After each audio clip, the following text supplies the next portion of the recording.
It took me so long to make this video because I spent half the morning watching the whole documentary of TRAPLORE Ross, King Von, a serial killer documentary.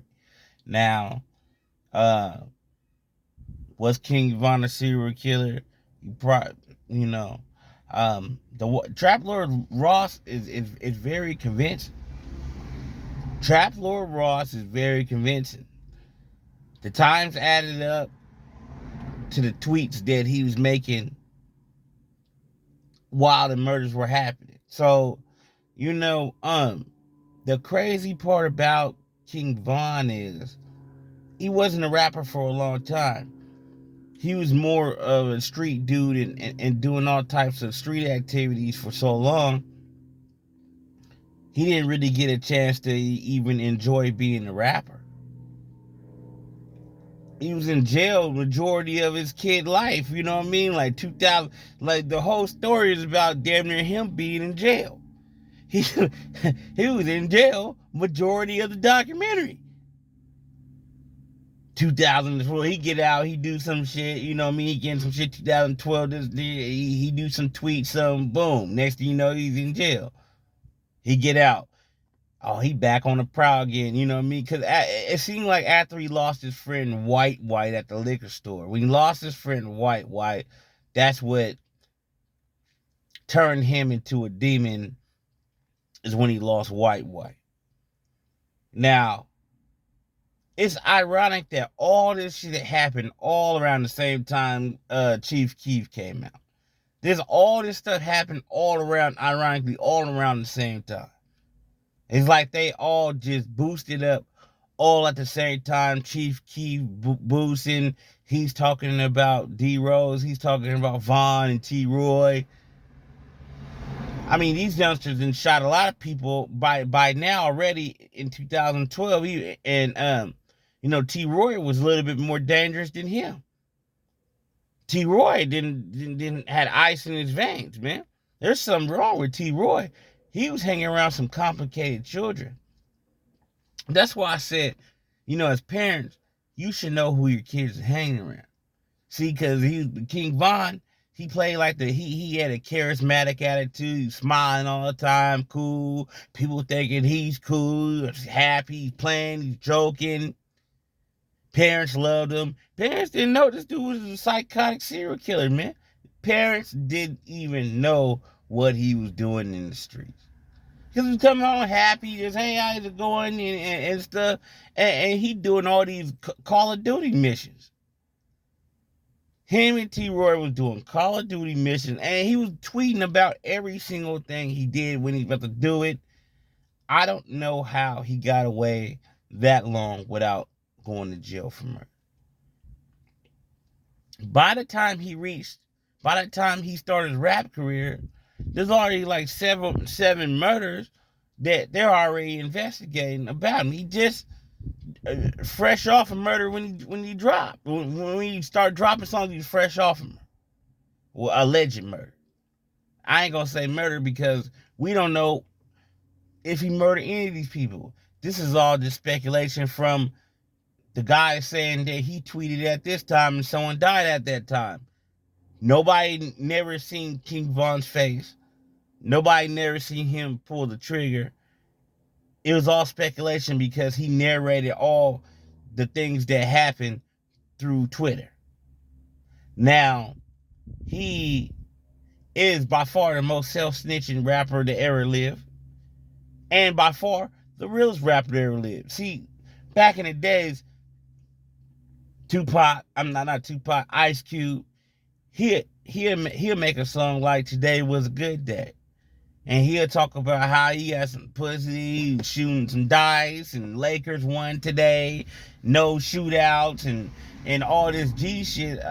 He telling you about an everyday lifestyle, a good day in LA without him having to shoot and jack people and he getting pussy and then rolling dice. But all that shit was phony as fuck. That whole day was phony. That whole day was fucking made up. Now, if you listen to King Von and he rap, every single lyric means something. Every single lyric is true. every single lyric can be an indictment.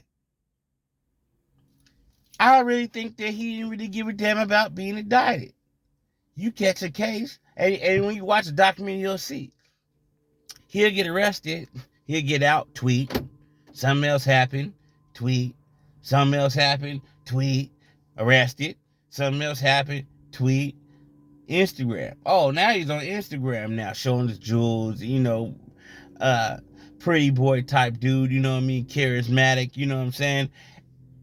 And that's how he was getting away with his fame at first, because they like, man, this dude a cool dude. He just a good rapper. He's just a slick Rick type of rapper. He's just telling some stories. Nah, he wasn't telling the stories. He was not telling no fairy tale. He did not tell one fairy tale throughout all his rap lyrics. He did not tell one fairy tale at all. Those were all accurate times, accurate murders, accurate scenes, everything. So you would think like a person like him would do that until they do it for the fame. And he's just doing it for the fame, and he's doing it to get recognized so he can get money. Nah. Even after the money, more hits were happening. More shootings were happening. In Atlanta, they were shooting. 2 shootings in Atlanta. The most famous shooting, FBG Duck, they say he had something to do with that killing. And I don't think he really, I think that after the Duck one, I think that he kind of wanted to calm down a little bit. But he fell in love with Asian doll, and however you look at it, he wanted to say that he wasn't in love. He was deeply in love. I mean, when you watch the documentary, you see that he begged to be with her. He begged her. He did all types of stuff to be with her. Man, he went in Lil Durk's DM to holler at her. He asked her out at least about 400 times before she said yes. You get with her, you fall in love with her, but he's a Leo. And when I say about that, I mean Leos. They're cool people. They're very helpful. They love their family. They love people around them. Unfortunately, they love too many people, and they can't keep their hands to themselves. So you look at him. He couldn't keep his hands to himself. He couldn't stay faithful. So he started doing some hating stuff in the process too. You know what I mean? He started hating, and people don't want to hear this, but he's the hater first. And part of him being a hater was because he hooked up with Ace Youngin and Fredo and Fredo, and they don't like NBA young boys, so you can tell that they had a lot of influence on King Von. You feel me? On because like it's rap is still circles. They still have circles. Different people mess with different people, different society, different circles. I'm gonna do a whole film about the politics in California. I'm gonna break that stuff down. Maybe I'll do that in a few days or something. But he got into that circle, and it seems like Fredo Bang was telling him wrong stuff about NBA YoungBoy, man. He told you the wrong thing. He told you he was false. He told you he was fake. He lied to you. NBA YoungBoy is another one of these serial killers that can't stay out of jail and on house arrest right now, and they just don't know what to do with him because he's making so much money on the internet. So you're hating on him because I feel like King Von was hating on him because he admired NBA YoungBoy. I feel like he wanted to be NBA YoungBoy. He admired him. Yeah, Von, you put in your work, but this dude, got 12 baby mamas. He put in work. He got cases. #1 artist in the whole world on YouTube. You know what I mean? It was a lot. It seemed to me like there was a lot of. It seemed to me like there was a lot of hate involved.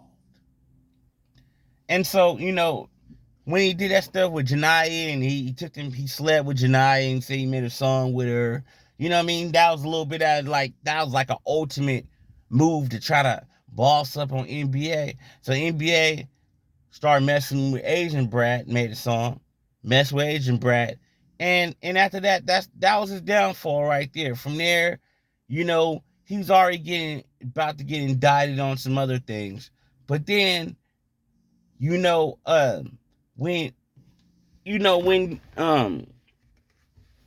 he's about to get indicted on some other on some other murders, but like he was on full crash out mode after Asian Doll, and he didn't want to feel embarrassed. The internet will get to people, and next thing you know, the internet. That's why I call the internet the devil. The internet will influence you to do things that you normally wouldn't do, just to prove that you're like that. You know what I'm saying? So he's doing all types of stuff. He's doing all types of stuff right now. At the end of his towards the latter part, the start of his career, he's doing clout chasing now. He still got the killer mentality, but now he got a little bit of money and girls, so now he's doing a little bit of clout chasing stuff. And now the end of his demise was the clout chasing. You running up on Quantarano, beating him up. You didn't want to kill him because you was tired of that stuff. You really was enjoying the money and everything. So you went up to him, you punched him out because you didn't want to kill him, and ended up dying. All them murders, all them killings, all that gang shit, just to die in the parking lot of a hookah lounge.